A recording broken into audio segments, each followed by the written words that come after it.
Good afternoon everyone. आज का हम लोग का टॉपिक है लेंस। यस, लास्ट लेक्चर में हम लोग ने ग्रेविटेशन कंप्लीट किया था। कुछ स्टूडेंट्स नए दिख रहे हैं, कौन कौन है नया?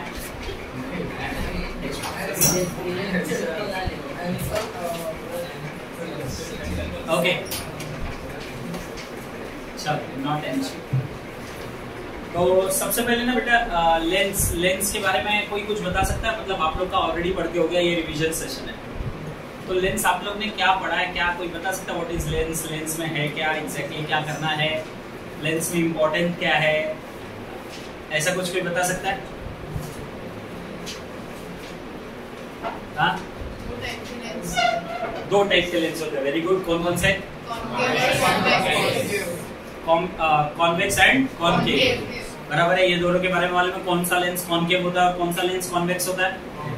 अच्छा, ऐसे टाइप का लेंस कौन सा होता है और ऐसे टाइप का?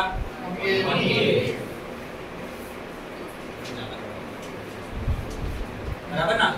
ये हो गया कॉनकेव लेंस और ये हो गया कॉन्वेक्स। कॉनकेव और ये हो गया कॉन्वेक्स। ओके, ऐसे दो टाइप के हम लोग ने लेंस के बारे में पढ़ा है। अब ये तो बचपन से हम लोग पढ़ते आ रहे हैं, 8 स्टैंडर्ड से, कॉनकेव लेंस, कॉन्वेक्स लेंस। बराबर ना। एग्जैक्टली इसके बारे में हम लोग के पास क्या क्या डिटेल्स है, हम लोग और इसमें क्या क्या करना है, तो वो हम लोग को इस चैप्टर में है। जैसे कि सबसे ज्यादा अभी आपका जो फर्स्ट पेज पे जो कुछ भी पैराग्राफ दिया हुआ है ना, वो 8 स्टैंडर्ड से ऑलरेडी आपने 8 स्टैंडर्ड 9 स्टैंडर्ड के ऑलरेडी लेंस में आपने सीखा है। बराबर। अभी एग्जैक्टली आपको पढ़ना क्या है? Centre of curvature, radius of curvature, principal axis, optical axis and principal lens. आपको इतना कुछ पढ़ना है। तो हम लोग इसके बारे में थोड़ा बहुत ये करेंगे। सबसे पहला centre of curvature. Centre of curvature that is, उसको हम लोग डिनोट करते हैं capital C. Capital C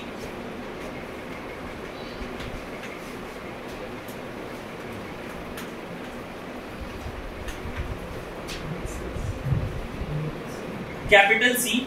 centre of sphere, एक स्फीयर है जिसका सेंटर हम लोग ने लिया। अच्छा, कॉन्वेक्स लेंस बनता कैसे और कॉनकेव लेंस बनता कैसे? देखो आप लोग को ना फर्स्ट पेज पे यहाँ पे डायग्राम में बताया हुआ है। दो सर्कल है, दो सर्कल, दोनों को अगर हम लोग ने इंटरनली कट किया, मतलब दो सर्कल एक दूसरे को दो पॉइंट पे टच करते, दो पॉइंट पे कट करते हैं। मतलब एक सर्कल ऐसा हुआ और दूसरा सर्कल ऐसा हुआ, तो इन दोनों के बीच में जो पॉइंट ऑफ इंटरसेक्शन के बीच में जो पार्ट बन रहा है वो हमारा एक लेंस के शेप का दिख रहा है। और दो सर्कल जो एक दूसरे को टच नहीं कर रहे हैं, दो सर्कल जो एक दूसरे को टच नहीं कर रहे हैं, थोड़ा और नजदीक ले लेता हूं।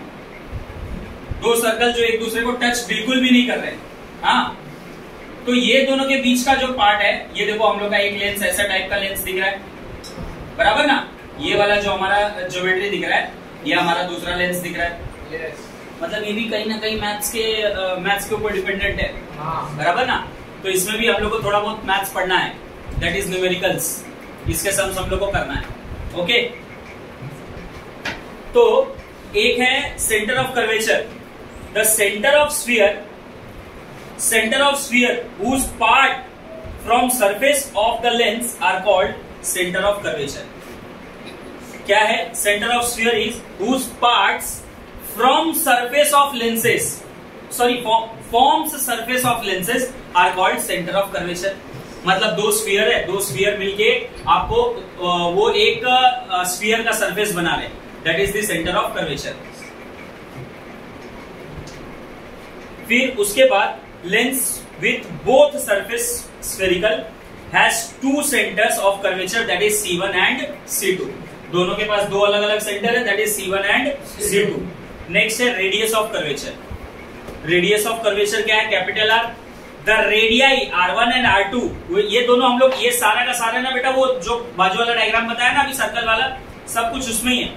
The radii R1 and R2, R1 and R2 जो दो रेडियस है, देखो एक रेडियस के बारे में बात करो तो हम लोग रेडियस बोलेंगे, जब एक से ज्यादा रेडियस के बारे में बात करेंगे तो क्या हो जाता है? रेडियाई।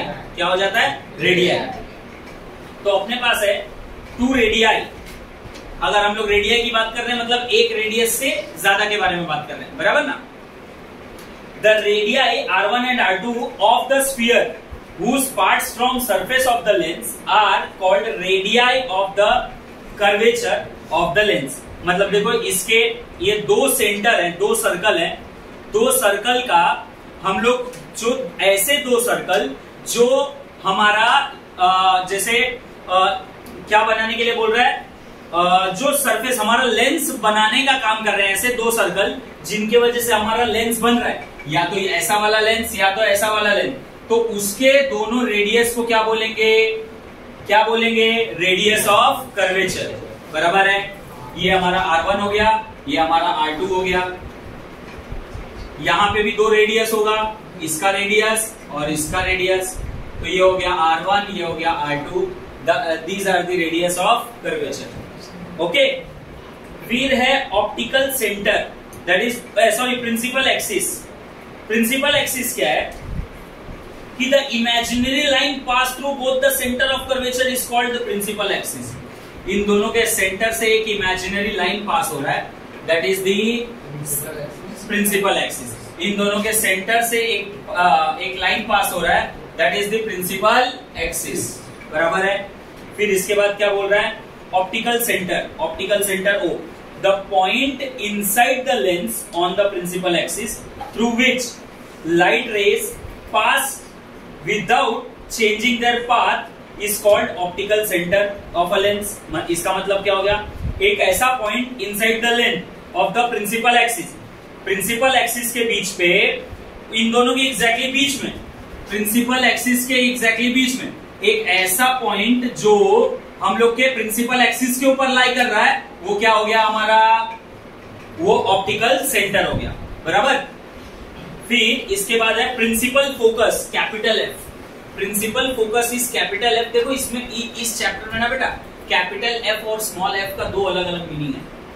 कैपिटल F और स्मॉल f का 2 अलग अलग मीनिंग है। तो कैपिटल F क्या है हम लोग उसके बारे में भी देखेंगे, स्मॉल f क्या है हम लोग उसके बारे में भी देखेंगे।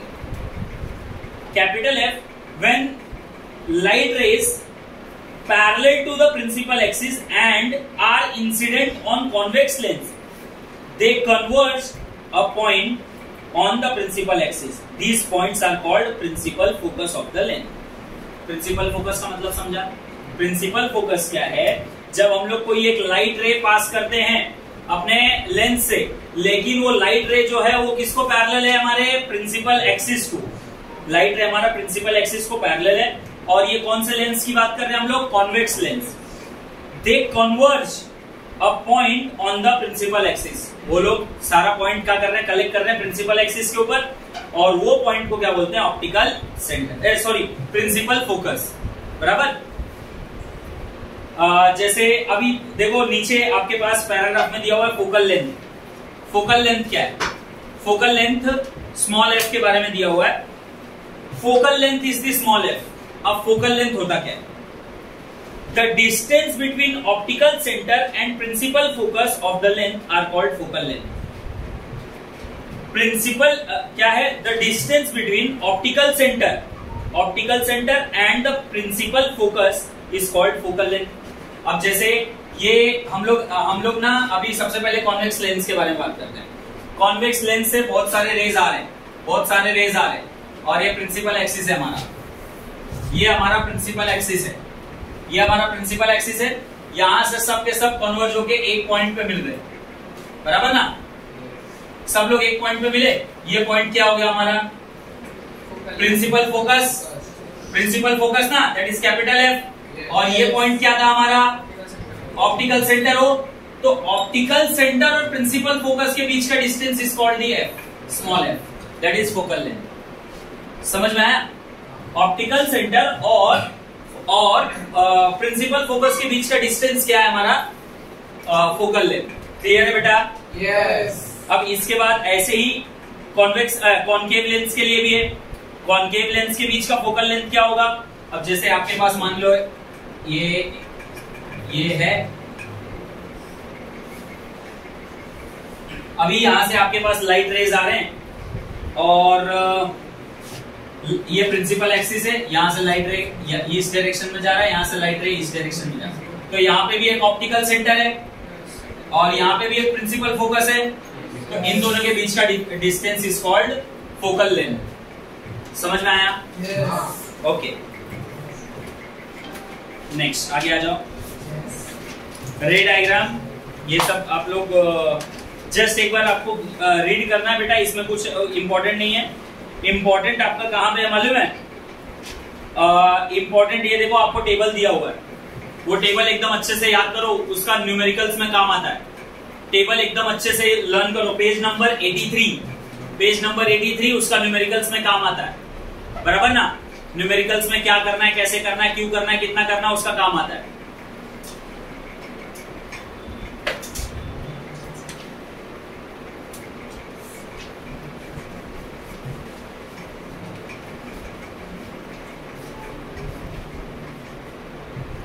इसके बारे में भी आप लोग को बता दूं क्या, कि आप लोग को आइडिया है इसके बारे में?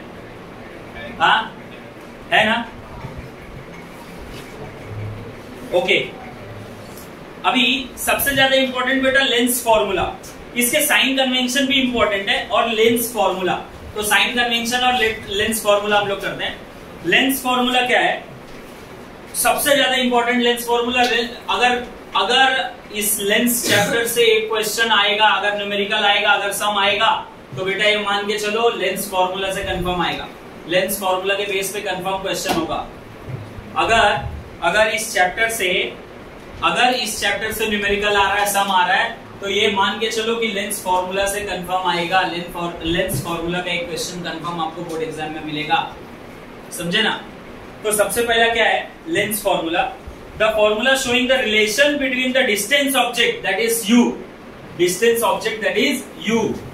and image distance, that is v. Object distance of object, that is object distance हम लोग बोल देते हैं, या distance of object,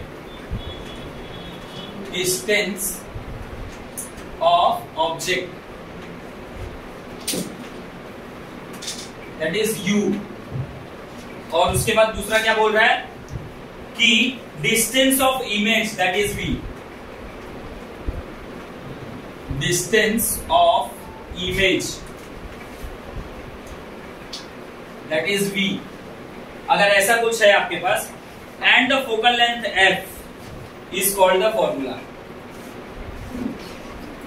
focal length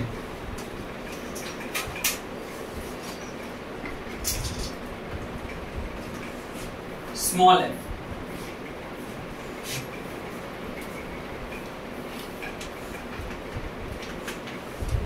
focal length f। तो आपका लेंस फॉर्मूला क्या बनता है? 1/v minus 1/u is equals to 1/f। Focal length 1 focal length is equals to 1 image distance minus 1 object distance. ये फॉर्मूले के ऊपर एक क्वेश्चन आएगा ही आएगा, ये याद रख लो। अगर इस चैप्टर में से न्यूमेरिकल्स या सम्स कुछ भी आया तो, और नहीं तो थियरी मोस्ट एक्सपेक्टेड है इस चैप्टर से। थियरी आपको पता है क्या है, क्या आने वाला है, क्या आएगा बताओ?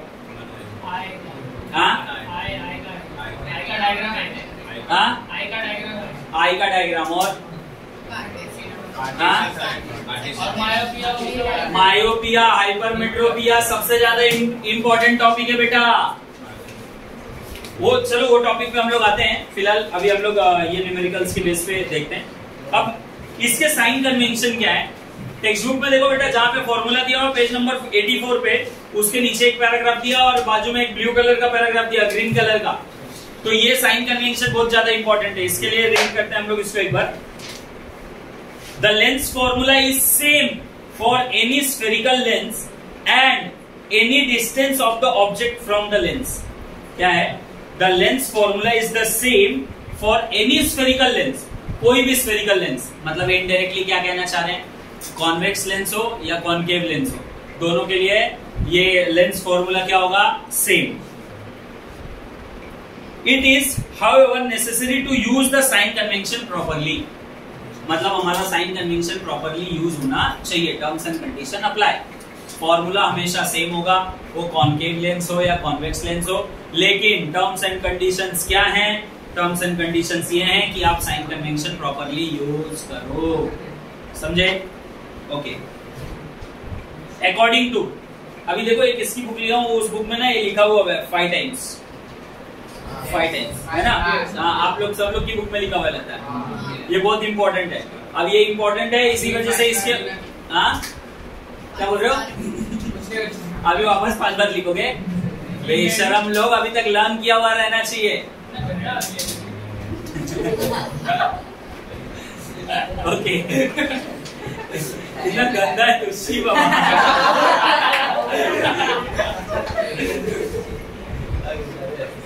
ओके ओके ओके, चलो। According to Cartesian sign convention. Cartesian मतलब क्या होता है, कोई बताएगा? कार्टेशियन मतलब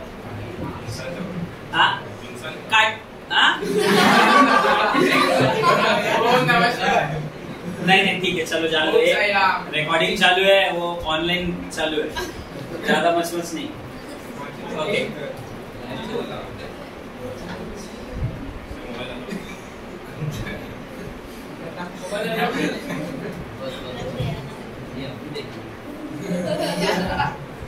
okay, yes. According to the Cartesian sign, Cartesian का मतलब क्या होगा बेटा मालूम? जब हम लोग ऐसे ग्राफ ड्रॉ करते हैं, एक्स एक्सिस वाई एक्सिस, ये हॉरिजॉन्टल लाइन हमारा एक्स एक्सिस होता है, वर्टिकल लाइन हमारा वाई एक्सिस होता है, तो हम लोग अपना एक पॉइंट लिखते हैं, एक कोई पॉइंट है एक्स कॉमा वाई है, ये फर्स्ट क्वाड्रेंट है, ये सेकंड क्वाड्रेंट है, ये थर्ड है, ये फोर्थ है। अच्छा, आप लोग ने ऐसे ट्रिग्नोमेट्री में पढ़ा रहेगा ASTC, है ना? उसमें आपने याद किया रहेगा ट्रिग्नोमेट्री में फर्स्ट क्वाड्रेंट में, ट्रिग्नोमेट्री में बेटा first quadrant, second quadrant, third quadrant, fourth quadrant. अब इसमें सारे के सारे ट्रिग्नोमेट्री के रेशियो पॉजिटिव होते हैं,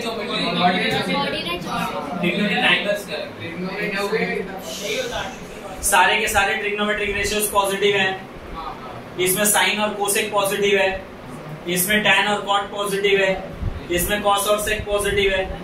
ऐसा कुछ नहीं सीखा है? ठीक है, फिर मैं आप लोग को आगे का बता रहा हूँ। ठीक है, एक्स और वाई मालूम है ना, x Y.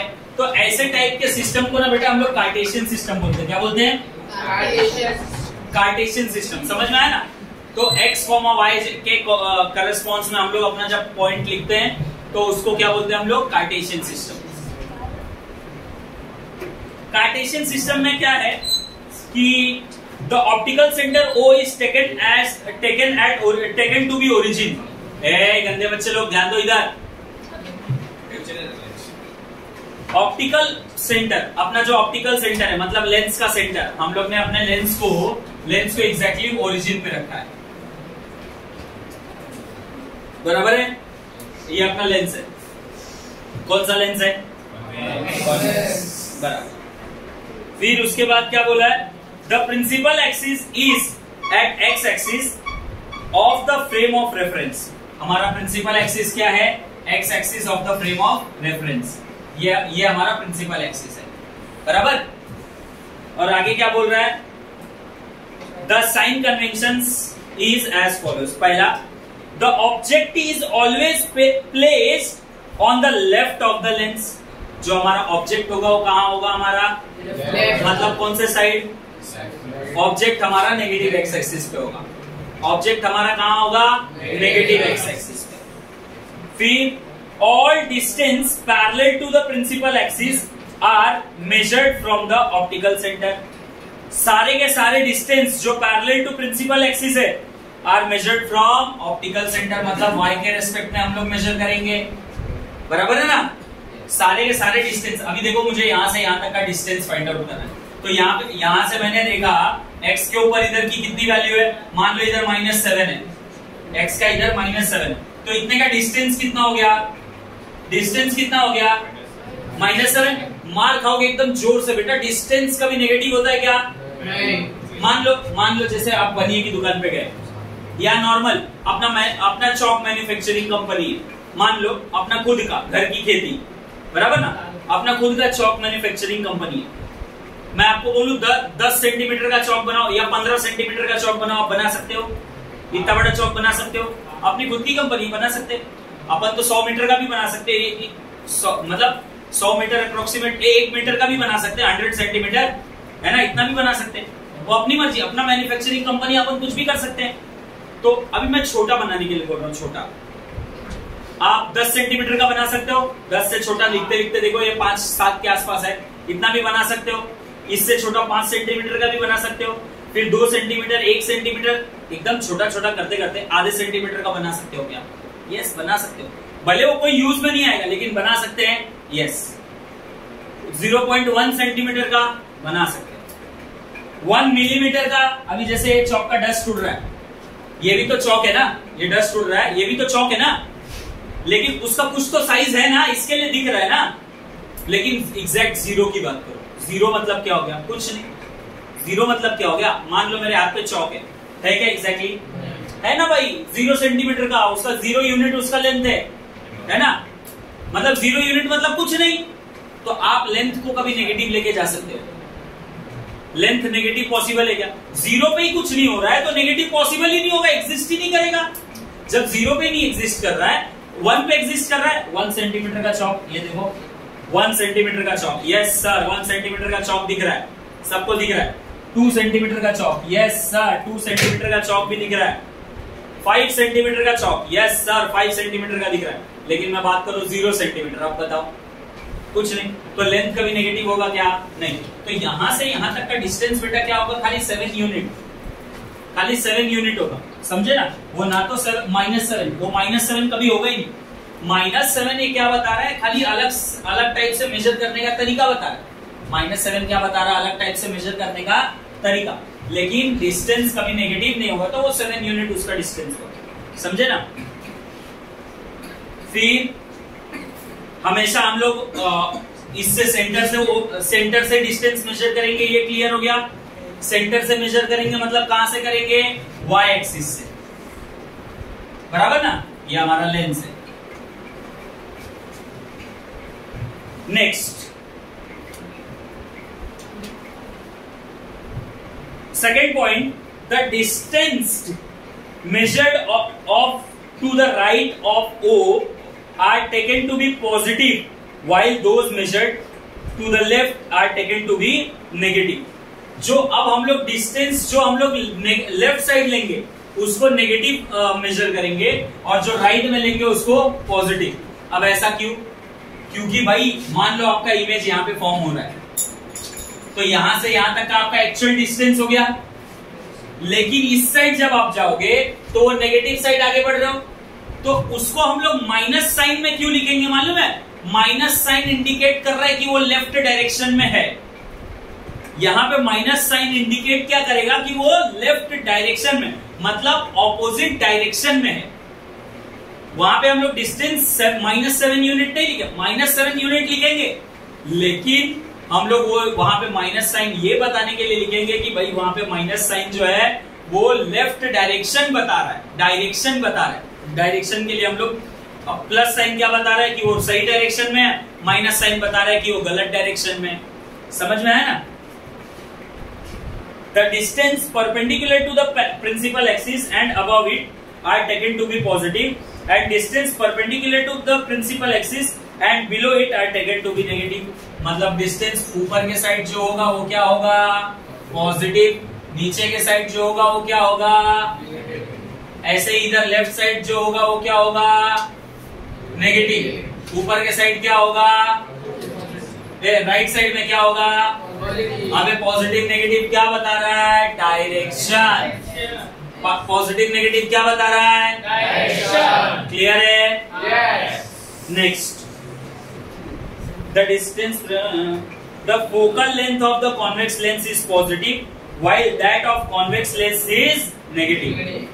Focal length of convex lens, अब focal length ये साइड है तो ये पॉजिटिव आया, और convex lens जो होता है ना बेटा, तो इसका हम लोग को इमेज कौन सा साइड मिलता है? इस साइड मिलेगा इमेज, है कि नहीं? अरे बोलो ना हाँ। तो ये साइड इधर से इधर तक का डिस्टेंस नेगेटिव हो गया ना, लेफ्ट साइड में नेगेटिव आ गया, तो कॉन्वेक्स लेंस क्या हो जाएगा? कॉन्वेक्स लेंस का focal length positive, convex lens का फोकल लेंथ पॉजिटिव, और कॉन्केव लेंस का नेगेटिव।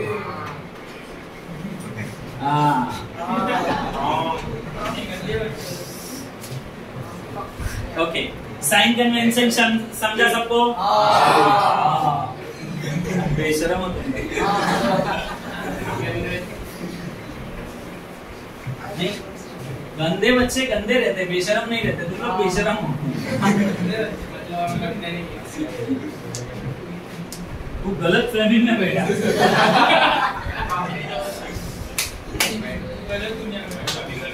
ओके चलो ठीक, आगे बढ़ते हैं हम लोग। Next, magnification.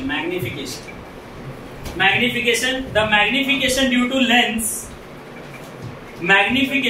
Lens is the ratio of height of image to the height of object. तो height of image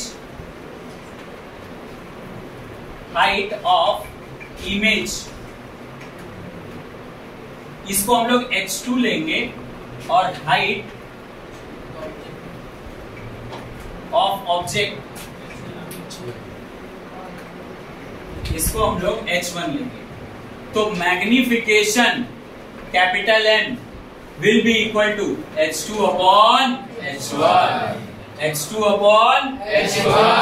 मैग्निफिकेशन का एक और formula, distance of object, it is also the ratio of distance of object to the distance of image. मतलब magnification object distance, वैसे हम लोग बात नहीं करो, ऑब्जेक्ट डिस्टेंस क्या होता है? u की v, ऐसे पानी लो और डूबने का ट्राई करो।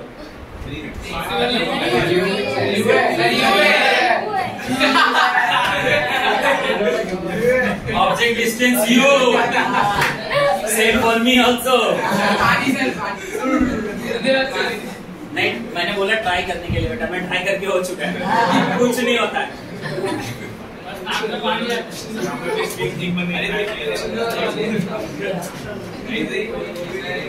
ये क्या हो गया? V। तो मैग्निफिकेशन क्या है? Image distance upon object distance, मतलब V अपॉन U। मैग्निफिकेशन का दो फॉर्मूला मिला बेटा, तो इन दोनों का है ना एक रिश्ता बन जाता है, और ये रिश्ता क्या कहलाता है? दोनों का लेफ्ट हैंड साइड अगर सेम है तो राइट हैंड साइड भी सेम, रिश्ता यही कहलाता है ना। लेफ्ट हैंड साइड सेम है तो राइट हैंड साइड सेम। तो ये क्या हो जाएगा? h2 upon h1 is equals to v upon u। ये रिश्ता क्या कहलाता है? h2 upon h1 is equal to v upon u। समझे? क्लियर है? ये फॉर्मूला अपने को काम आएगा आगे, ध्यान देना, ये फॉर्मूला अपने को काम आएगा। ओके, अब इसके बाद एक है power lens. Power of a lens,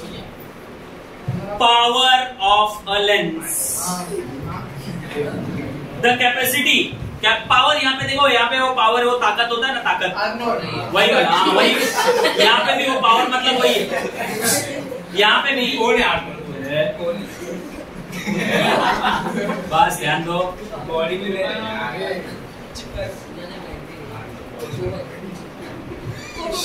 Arnav बोला उसने।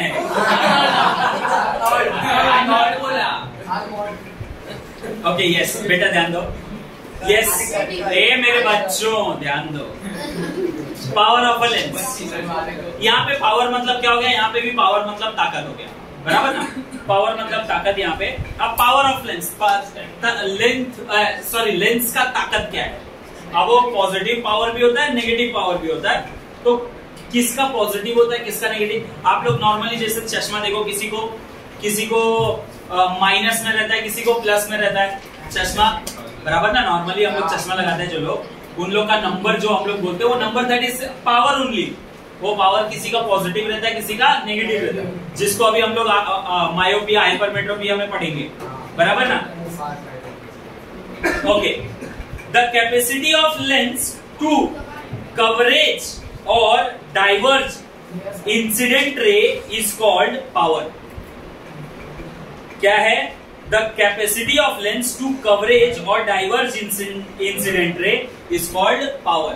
तो किसी का पावर पॉजिटिव रहता है, किसी को पॉजिटिव पावर का नीड होता है, किसी को नेगेटिव पावर का नीड होता है। तो हम लोग अलग से चश्मा लगाते हैं, कोई पॉजिटिव नंबर का लगाता है, कोई नेगेटिव नंबर का लगाता है। बराबर ना बेटा? Okay. The power of the lens depend on its focal length. अब सीधी सी बात है, जिसको बहुत ज्यादा ब्लर दिखता है, नजदीक का भी ब्लर दिखता है, दूर का भी ब्लर दिखता है, उन लोगों का देखो सोडा ग्लास का जैसा चश्मा रहता है। और जिसको खाली एक ही कोई छोटा सा प्रॉब्लम रहता है, दूर का ब्लर दिख रहा है या बहुत ज्यादा छोटा छोटा वाला ब्लर दिख रहा है, तो वो लोग का चश्मा देखो नॉर्मल ग्लास एकदम ट्रांसपेरेंट टाइप दिखता है और ज्यादा ऐसा सोडा ग्लास जैसा नहीं दिखता है ना? तो ये डिपेंड करता है इसके ऊपर, पावर के ऊपर। क्या है? The power of the lens depends on its focal length. Power is inverse of its focal length. Power क्या होता है? फोकल लेंथ का inverse. It is expressed in metre. तो power P is equals to inverse of focal length and focal length is in metre.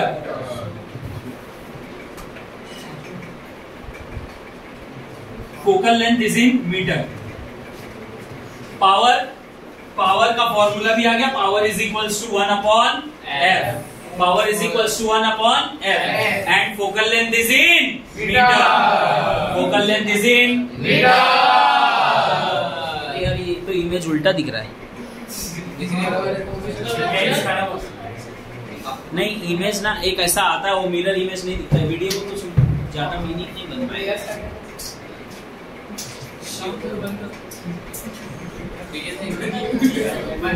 Okay, combination of lenses. नहीं, उसमें ना एक कोई तो फीचर आता है, कोई एक यूट्यूब वगैरह ना, सब इंस्टाग्राम यूट्यूब वो सब है ना करके देते हैं, वो मिरर इमेज नहीं दिखता है। अभी ये नॉर्मल कैमरे में देखो मिरर इमेज दिख रहा है। मिरर इमेज मतलब मालूम है ना आपको? उल्टा।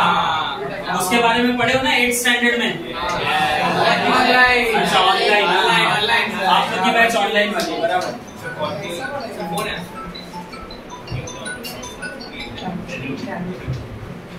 मैं लेक्चर में हूँ, आपको बाद में फोन करता हूँ। बोलो तो कौन कौन जाएगा?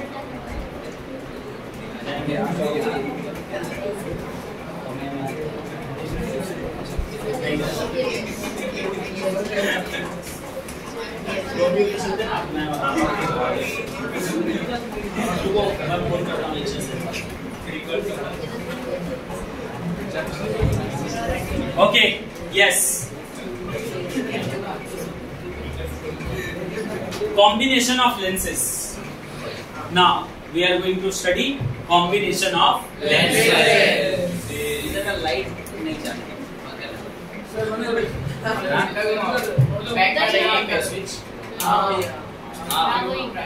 अब ज्यादा अच्छा लग रहा है। क्या तुम लोगों को विजिबल है?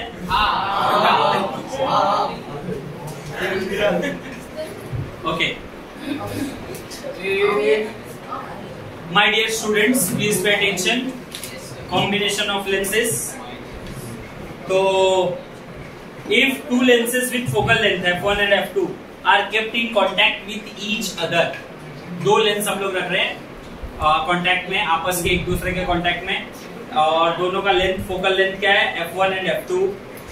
then combination has effective focal length is given by 1 upon f is equals to 1 upon f1 plus 1 upon f2. 1 upon f is equals to 1 upon f1 plus 1 upon f2. Clear है? फिर इसके बारे में ज्यादा कुछ हो नहीं है। अब अपना आया न्यूमेरिकल।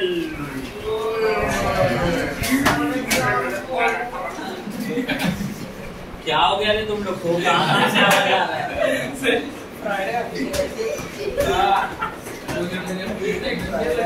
चलो तुम लोग गंदे हो गए हो, गंदे। यस बेटा न्यूमेरिकल देखो, अब हम लोग न्यूमेरिकल सॉल्व करने जा रहे हैं। Yes online students please pay attention.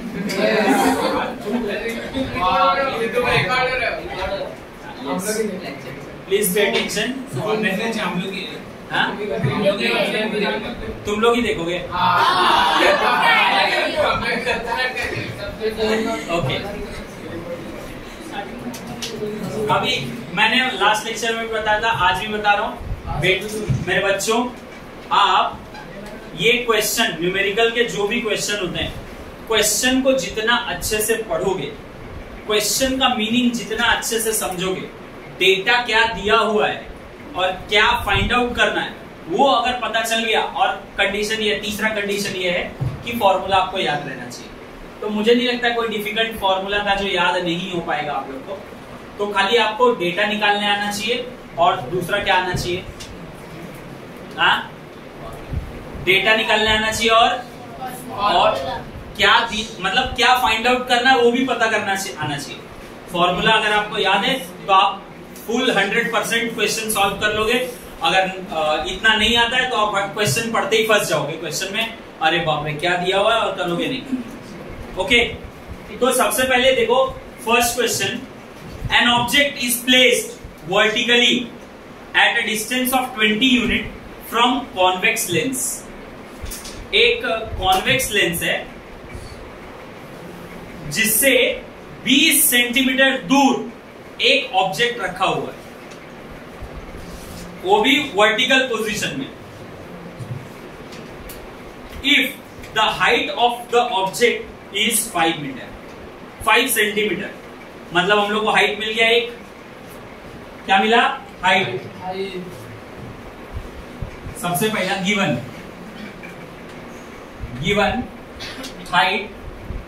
Height of object. Height of object क्या था हमारा, h1 is equals to 5 centimetre मिल गया। आगे क्या बोला है, the focal length of the lens is 10 centimetre, मतलब स्मॉल एफ भी मिल गया 10 सेंटीमीटर, बराबर है। आगे क्या बोला है, what will be the position, हमको पोजीशन क्या होगा, फिर size and nature of image का साइज और उसका नेचर क्या होगा, और फिर आगे how much bigger will be the image be as compare to the object, मतलब हम लोग को मैग्निफिकेशन फाइंड आउट करना है। और सबसे पहले हम लोग को क्या फाइंड आउट करना है, हम लोग को और एक डेटा दिया हुआ है, देखो वो 20 सेंटीमीटर। 20 सेंटीमीटर मतलब हमको क्या दिया हुआ है, 20 सेंटीमीटर मतलब हमारा ऑब्जेक्ट का डिस्टेंस कितना है लेंस से, है ना। ऑब्जेक्ट का लेंस से डिस्टेंस दिया हुआ है, और वो भी कॉन्वेक्स लेंस का दिया हुआ है। तो ऑब्जेक्ट डिस्टेंस हमारा क्या है, u। ऑब्जेक्ट डिस्टेंस क्या है, u, और u क्या आएगा, 20 सेंटीमीटर दिया है, लेकिन क्लियर मेंशन किया है कि वर्टिकली, उसके वजह से यहाँ पे क्या आ रहा है, माइनस साइन। समझ में आया, यहाँ पे माइनस साइन डिस्टेंस नहीं बता रहा, नेगेटिव माइनस साइन डायरेक्शन गलत बता रहा है कि भाई वो अलग डायरेक्शन में, इसके वजह से ऐसा हो रहा है ना। तो हम लोग को फाइंड आउट क्या करना है, हम लोग को इमेज का डिस्टेंस फाइंड आउट करना है। इमेज कितनी दूर है, मतलब इमेज कितनी दूर है, टू फाइंड v हमको फाइंड आउट करना है, v। फिर उसके बाद हम लोग को और क्या फाइंड आउट करना है, साइज एंड नेचर। तो साइज एंड नेचर मतलब हम लोग का हाइट हो गया, और how far is the image, नहीं क्या, how much bigger will be the image be as compare to the object, मतलब मैग्निफिकेशन। मतलब हम लोग को यहाँ पे h2 and then m, capital M we have to find out. समझ में आया, अरे क्लियर। चलो सॉल्यूशन पार्ट देखो, सॉल्यूशन पार्ट। सबसे पहले हमारे पास u, v और f का कोई रिलेटिव फॉर्मूला है, v फाइंड आउट करना है ना, तो v का u और f से रिलेटेड कोई फॉर्मूला है, कौन सा फॉर्मूला बोला, 1/f। Since we know that 1/f is equals to 1/v minus 1/u, लेकिन हमको तो चाहिए v का वैल्यू, तो -1/u को इधर भेज देते हैं, तो 1/f plus 1/u is equals to 1/v। तो 1/v पहले लिख दिया और ये दोनों को वो साइड लिख देते हैं। क्या है 1/f? 1/10 प्लस 1/-20 बराबर बेटा। तो ये माइनस साइन ऊपर आ गया, क्रॉस मल्टीप्लाई कर देते हैं। तो ये हो गया 20 - 10/200 क्रॉस मल्टीप्लाई, यही हुआ ना। क्या किया हमने? ये 20 को इसमें 1 से मल्टीप्लाई कर दिया और ये माइनस को ऊपर लिख दिया। या तो माइनस मान लो ऊपर नहीं लिखते, माइनस ऊपर नहीं लिखते, इधर माइनस लिखा, इधर प्लस, इधर भी माइनस आएगा, बराबर है ना। -20 इधर आ गया, -20 1 जा -20, 10 1 जा 10, 10 into -20 -200। ऊपर न्यूमरेटर में क्या बच रहा है? -10/-200। 1 0 1 0 स्वाहा। क्या हो गया? माइनस माइनस हमारा 1/v क्या हो गया? 1/v is nothing but 1/20, मतलब v is equals to 20 centimetre. v मिल गया हमको। अभी हमको क्या चाहिए? h2 and m। तो सबसे पहले h2 फाइंड आउट करते हैं। H2 का मैंने एक रिलेशन बताया था, एक रिलेटिव बताया था H2 का। कौन है H2 का रिलेटिव?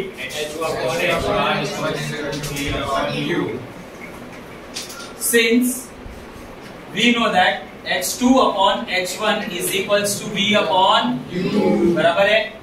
H2 की वैल्यू फाइंड आउट करनी है अपने को। तो H2 is equals to V/U into H1। सबकी वैल्यू सब्स्टिट्यूट करो। What is the value of V? 20। U की वैल्यू -20, H की वैल्यू H1 5। तो ये 20 1 20 क्या हो गया? H2 क्या आया? -5 सेंटीमीटर। हाइट कितना आया? -5। ये माइनस साइन क्या इंडिकेट कर रहा है? कि भाई वो ऑपोजिट डायरेक्शन में है, बराबर है ना। हाइट नेगेटिव नहीं है, उसका हाइट ये बता रहा है कि भाई माइनस साइन ये बता रहा है कि उसका हाइट नेगेटिव डायरेक्शन में। क्लियर ना? अरे बोलो हाँ। Very good. आगे बढ़ते हैं। आगे हम लोग को और क्या फाइंड आउट करना है? मैग्निफिकेशन। तो magnification, since we know that capital M is equals to, दोनों फॉर्मूला में से कोई भी फॉर्मूला यूज कर सकते हो, -H2/H1 या तो V/U। कौन सा यूज करें? बोलो। H2/H1। What is the value of H2? H1 5 और 5। Capital M will be equal to -1, लेकिन क्या -1 का कुछ यूनिट आएगा? नहीं। क्यों नहीं आएगा? क्योंकि same unit upon same unit से, देखो ना इधर भी सेंटीमीटर है अपॉन सेंटीमीटर, तो सेंटीमीटर भी कैंसिल हो गया। इसके लिए इसका कोई यूनिट नहीं होगा। अब इसमें ध्यान देना, बच्चे लोग मिस्टेक करके आएंगे। इधर यूनिट लिख दोगे, गड़बड़ हो गया, खत्म, गया, सत्यानाश। समझे? मार्क्स तुम्हारा मार्क्स स्वाहा हो गया। समझे? तो negative sign indicates the height of the image and the magnification shows that image is inverted and real है। इमेज बन रहा है लेकिन इन्वर्टेड है, उल्टा है। ओके। अब question number 2, the focal length of convex lens is 20 centimetre. What is it's power? Question number 2 आपको दिया हुआ है जीवन। जीवन क्या है आपका? F is equals to 20 centimetre दिया हुआ है। अरे बोलो ना हाँ। F is equals to 20 centimetre दिया है, लेकिन और हमको बोला है what is the power? To find power, ताकत, शक्तिमान, है ना? पावर तो याया इसके सर पे जादू हाथ घुमा के गया था, पावर आ गया इसको। सब माँ मुझे सब दिखाई दे रहा है।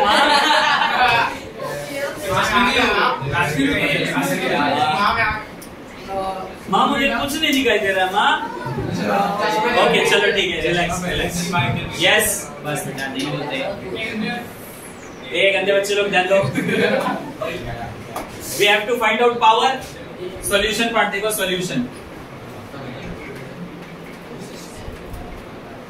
Solution power is equals to 1 upon F in metre, focal length in metre. तो वो फोकल लेंथ को हम लोग चेंज करेंगे, सेंटीमीटर में दिया हुआ है, उसको मीटर में चेंज करेंगे।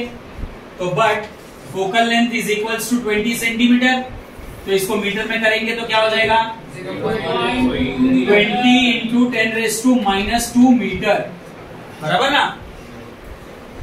ये मालूम है ना आप लोग को? और ये -2 का मतलब क्या हो गया, डेसिमल 2 डिजिट अंदर जाएगा, तो ये हो गया 0.2 मीटर, बराबर ना?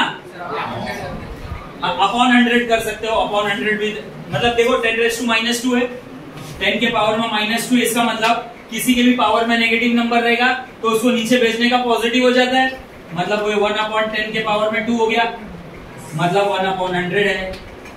मीनिंग वही है ना दोनों का? क्लियर? Yes.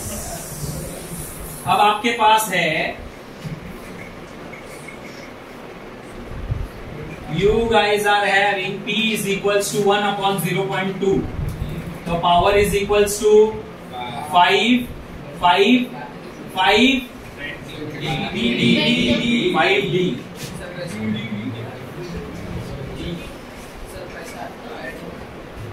0.2 से बेटा एक काम करते हैं, डेसिमल ना 2 डिजिट बाहर ले लो, 1 डिजिट बाहर लो, तो ये क्या हो जाएगा, डेसिमल 1 डिजिट बाहर लो तो ऊपर का भी 1 डिजिट बाहर आएगा, तो ये 10 हो जाएगा और ये 2 हो जाएगा, तो 2 1 जा 2 5 जा, P is equals to 5 D, बराबर है? और D क्या है, पावर का unit. What is the power का यूनिट? D का पूरा नाम क्या है? डायोप्टर, डायोप्ट्री, हाँ ओके ना? क्लियर? ये लिखने का आप लोग को स्क्रीनशॉट ले लो,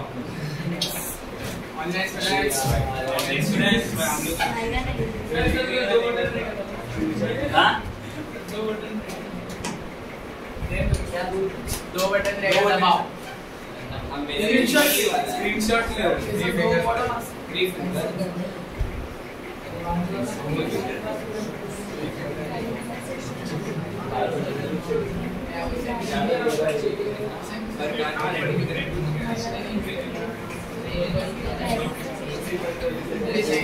बादल तो सैमसंग के करेंगे, सैमसंग के करेंगे।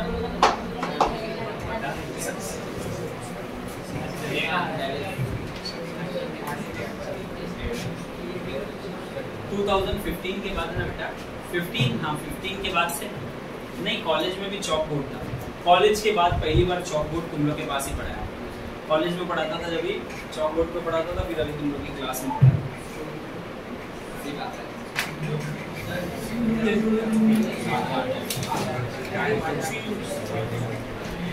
ओके, तो ये थियरी तुम लोग को बताओ कि तुम लोग को रटा हुआ है, हाइपरमेट्रोपिया, मायोपिया, बस वही सब करना है। और ये आई का डायग्राम, ये भी अच्छे से प्रैक्टिस करो बेटा।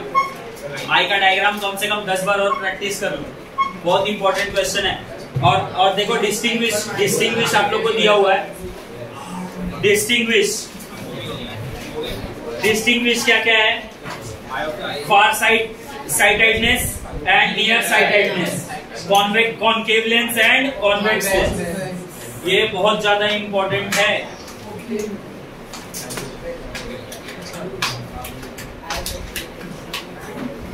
ओके, इस चैप्टर में और क्या चाहिए तुम लोग को?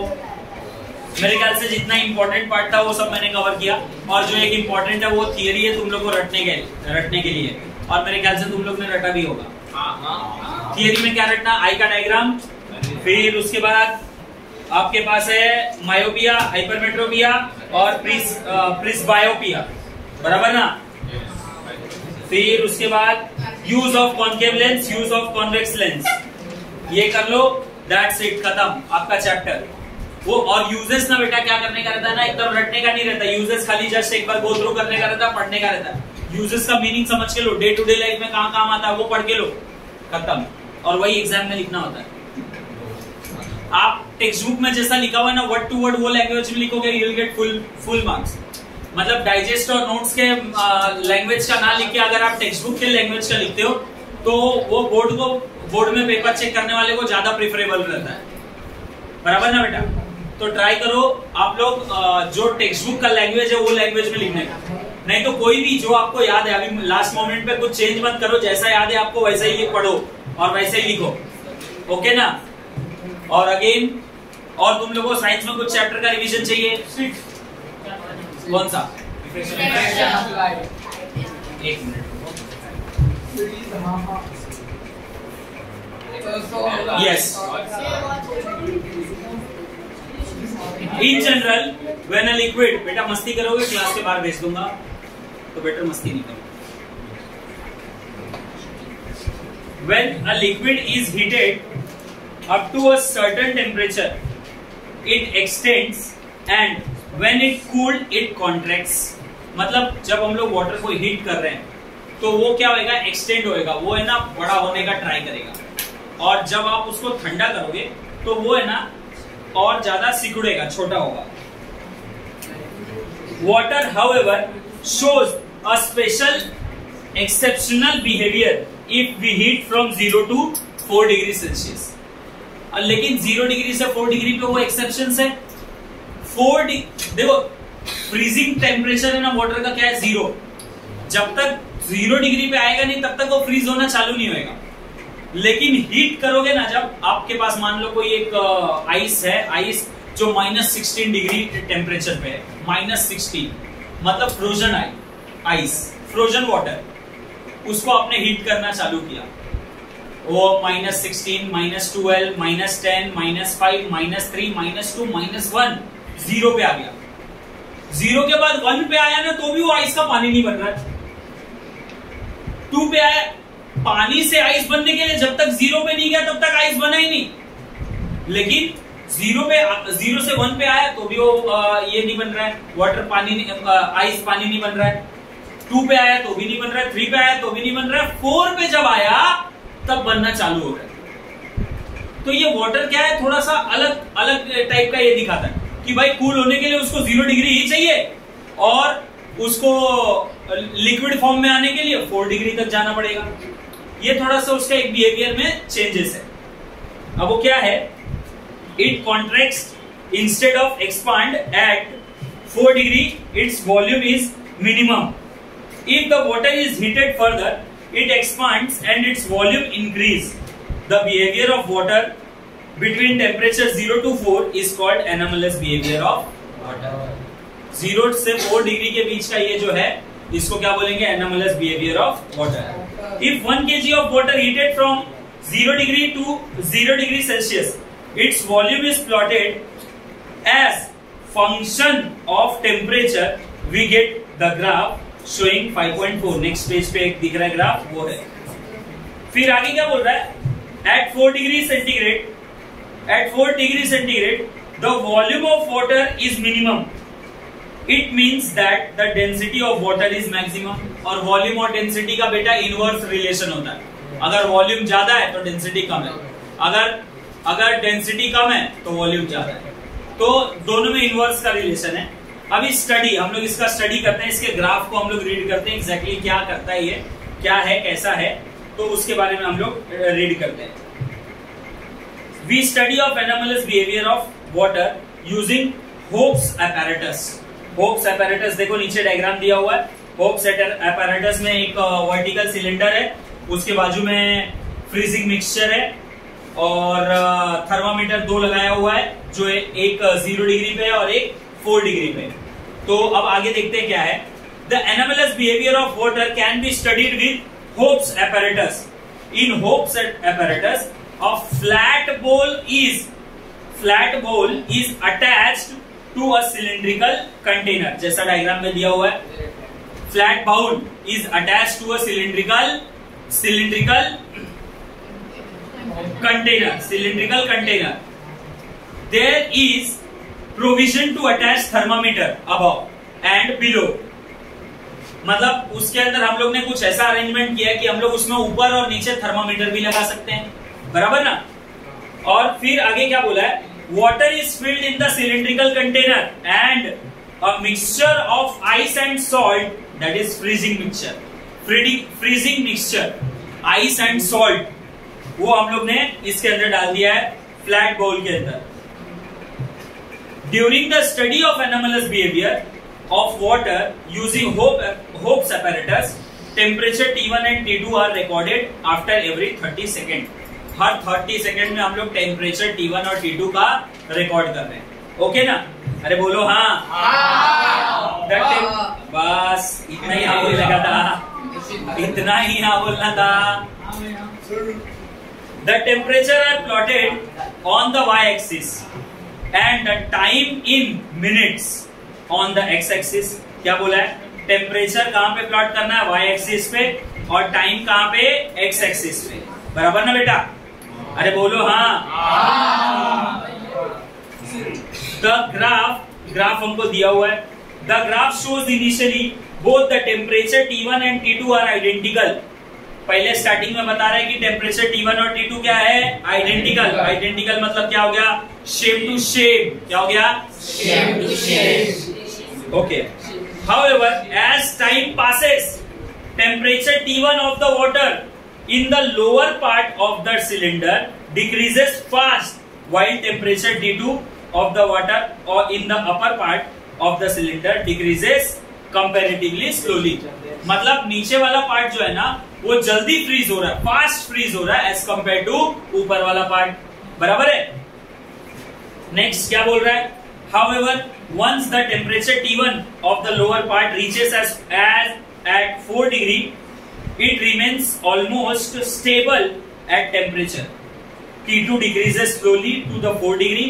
Thereafter, since T2 starts changing rapidly, it records 0 degree Celsius first, and after that lower thermometer T1 records 0 degree centigrade. The point of intersection of two curves shows the temperature of maximum density. मतलब इनका कहने का मतलब क्या है मालूम, अभी तक फिलहाल ये एक्सपेरिमेंट में हम लोग ने क्या देखा बेटा, कि हम लोग ने दो थर्मामीटर लगाया। दोनों थर्मामीटर में ना पहले हम लोग ने T2 कहाँ है हमारा, ऊपर है, T1 कहाँ है हमारा, नीचे है। तो T1, ये जो T2 वाला प्लेस है ना, T2 वाला प्लेस, ये बहुत स्लो कम हो रहा था, 4 डिग्री तक बहुत स्लो जा रहा था, और ये ना 4 डिग्री तक बहुत फास्ट गया। लेकिन 4 डिग्री से 0 डिग्री बनने के लिए ना, इसको है ना 4 डिग्री से 0 डिग्री बनने के लिए ज्यादा टाइम लगा, और इसको 4 डिग्री से 0 डिग्री बनने के लिए कम टाइम लगा। ये उससे पहले बन गया 0 डिग्री, लेकिन 4 तक लेट पहुंच के फिर 4 से 0 बहुत फास्ट गया, और ये वाला जो है 4 तक बहुत जल्दी आ गया, और 4 के बाद 0 बहुत लेट गया।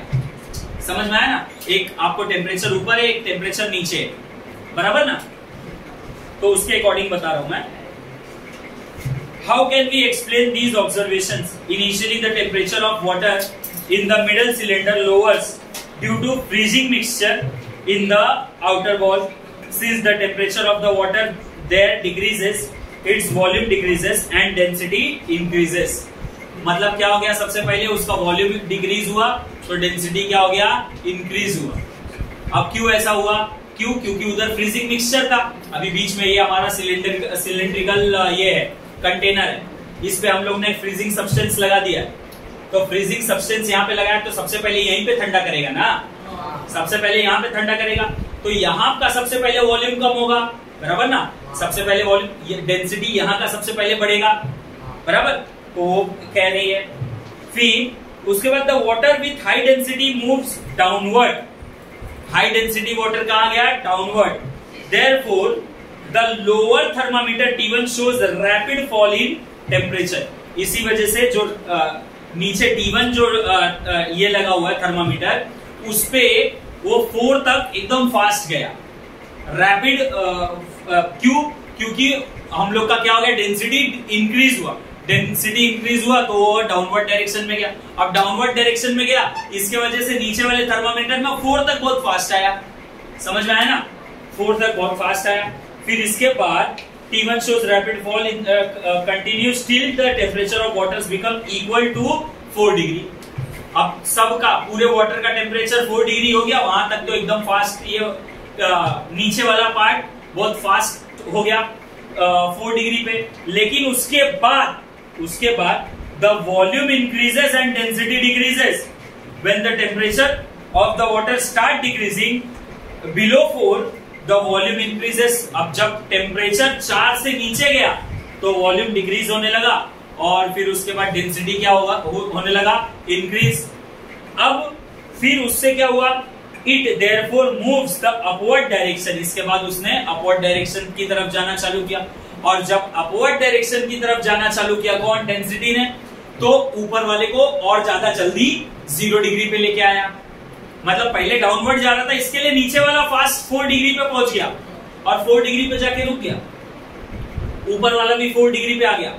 तो अब डेंसिटी बढ़ने लगा, डेंसिटी कम होने लगा। क्यों? क्योंकि वॉल्यूम बढ़ने लगा। अब वॉल्यूम बढ़ने लगा तो डेंसिटी कम होगा, और डेंसिटी कम हो गया तो ऊपर के साइड जा रहा है, और ऊपर के साइड जा रहा है, इसी वजह से ऊपर वाला जल्दी 0 डिग्री पे पहुंच गया एज कंपेयर टू नीचे वाले की। समझ में आया? क्लियर? फिर अब इसमें आपका एक और डाउट था बेटा, हीट एक्सचेंज, बराबर ना, हीट एक्सचेंज। पेज नंबर 69 देख लीजिए, हीट एक्सचेंज के बारे में। If heat is exchanged between a hot and cold object, if heat is exchanged between hot and cold body of the object, the temperature of cold body goes on increase due to gain of energy and temperature of hot body object goes on decreasing due to loss of energy. सीधी सी बात है। अब मान लो ये हम लोग का यूनिवर्स है, ये हम लोग का कंटेनर है, कंटेनर। इसके अंदर दो जैसे हम लोग बोल देते हैं, 2 बॉडीज रखा हुआ है, 2 बॉडीज, ये रहा हम लोग का 2 बॉडी, बराबर है, एक रेड बॉडी और एक येलो बॉडी, बराबर ना, रेड बॉडी और येलो बॉडी। मान लो हम लोग ऐसा मान लेते हैं, रेड बॉडी जो है वो हॉट है और ये कोल्ड बॉडी है, व्हाइट, ये कोल्ड बॉडी है, बराबर ना। ब्लैक बॉडी और व्हाइट बॉडी, दोनों भी व्हाइट ही दिख रहा है।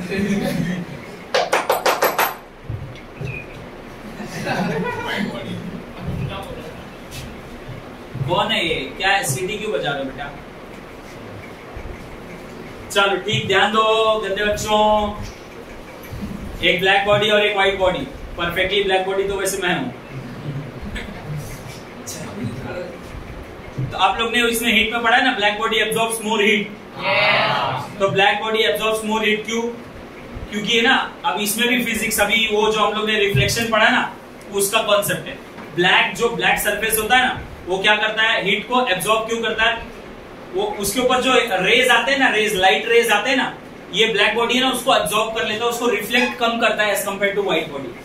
अभी किसी एक बच्चे का मान लो, देखो इनका स्किन व्हाइट दिख रहा है, मेरा स्किन ब्लैक दिख रहा है, उसका रीजन क्या है? उसका रीजन सिर्फ यही है, इनकी बॉडी पे जो लाइट रेज आ रहा है वो रिफ्लेक्ट हो जा रहा है, और मेरी बॉडी पर जो लाइट रे आ रहा है वो एब्जॉर्ब कर ले रहा है मेरी बॉडी। और वो एब्जॉर्ब क्यों कर पा रहा है? क्योंकि मेरी बॉडी के अंदर ज्यादा मेलानिन है एज कंपेयर टू इनकी बॉडी में, बराबर ना। ये डिफरेंस हम लोग को कलर डिफरेंस दिख रहा है, समझे ना? बस इतने का डिफरेंस है कि मेरी बॉडी हीट को एब्जॉर्ब। अभी पैंट देखो, मेरा ब्लैक कलर का पैंट है और पिंक कलर का शर्ट है।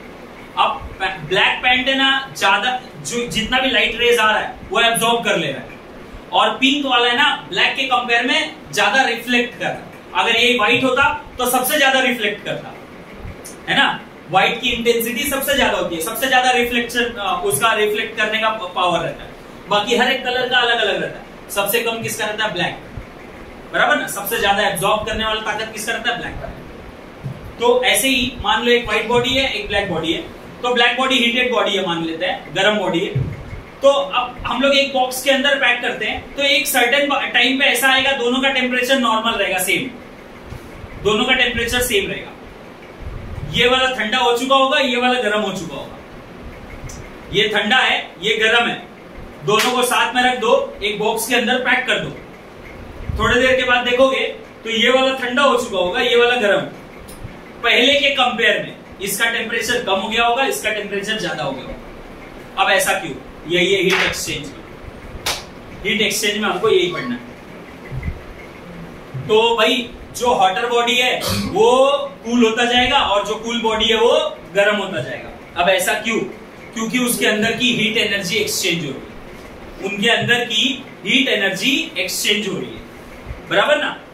फिर आगे क्या बोल रहा है?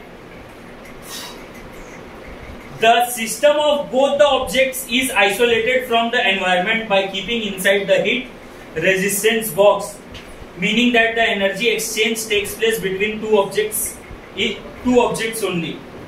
Then no energy can flow from outside the box or come into the box. In this situation, we get the following principle: heat energy lost by the hot object is equals to heat energy gained by the cold object. मतलब जैसा मैंने आपको अभी एक example बताया, जब हम लोग इसको ना बॉक्स में पैक कर देंगे, ये मान लो 100 डिग्री पे था और ये 0 डिग्री पे था, तो दोनों का टेम्परेचर है ना 50-50 हुआ रहेगा। दोनों का टेम्परेचर कितना रहेगा? 50-50, समझे? लेकिन कब? जब कोई एनवायरमेंट से इसका कोई हीट एक्सचेंज नहीं होगा तब। अगर मान लो इसको गर्म करके रखा, इसको ठंडा करके रखा, दोनों को साथ में रखा, थोड़ी देर के बाद है ना इसका टेम्परेचर कम होगा, इसका टेम्परेचर ज्यादा होगा, दोनों कितना नॉर्मल हो जाएंगे? इतना नॉर्मल हो जाएंगे कि जितना रूम टेम्परेचर है उतना। क्यों? क्योंकि ये एनवायरमेंट के साथ हीट एक्सचेंज कर लेंगे, बराबर ना। ये हीट एक्सचेंज किसके साथ करेंगे? एनवायरमेंट के साथ। लेकिन जब एनवायरमेंट के साथ हम लोग ने ऐसे बॉक्स में पैक किया जिसका एनवायरमेंट के साथ हीट एक्सचेंज होगा ही नहीं, तो उस केस में क्या होगा? उस केस में ये होगा कि जितना इसका टेम्परेचर बचेगा उतना ही इसका भी रहेगा, जितना इसका रहेगा उतना इसका, मतलब दोनों खाली एक दूसरे के साथ हीट एक्सचेंज करेंगे और कोई तीसरा पार्टिकल नहीं होगा, तीसरा कोई भी फैक्टर वहां पे नहीं होगा, ना तो एयर ना तो कुछ। तो उस केस में heat exchange from the body 1 is equal to heat exchange from the body, heat gained from the body 2। एक हीट देगा और एक हीट लेगा, सीधी सी बात है। एक हॉटर बॉडी से हीट कम होता जाएगा और कोल्डर बॉडी से हीट एक्सेप्ट एब्जॉर्ब होता जाएगा, तो दोनों एक सेम टेम्परेचर पे आके रुकेंगे। फिर इसका मेजरमेंट है Q is equal to Q1 plus Q2, वो सब आप लोग करो। ओके, और कुछ डाउट है? और कुछ डाउट है?